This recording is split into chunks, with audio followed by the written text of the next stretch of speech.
কিছু বলার দরকার নেই। না মা, কিছু হয়নি।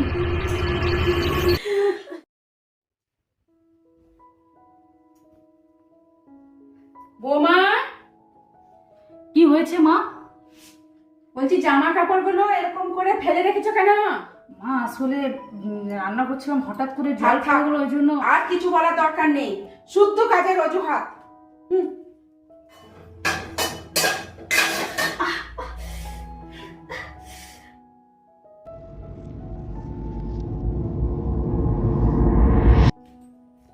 আহ, আহ, আহ, আহ, আহ।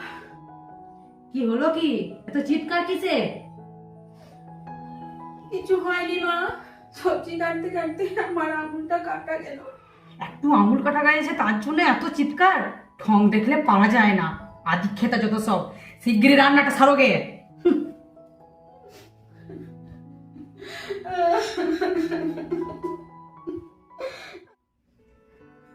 ওই দেখি হাতটা। না মা, কিছু হয়নি, কিছু হয়নি, কিছু হয়নি। বলছি না হাতটা দিতে, দাও হাতটা।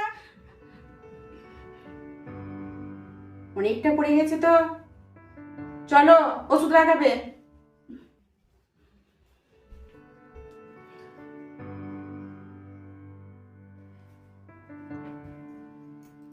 আমার ভুল হয়ে গেছে, আমাকে ক্ষমা করে দিস মা।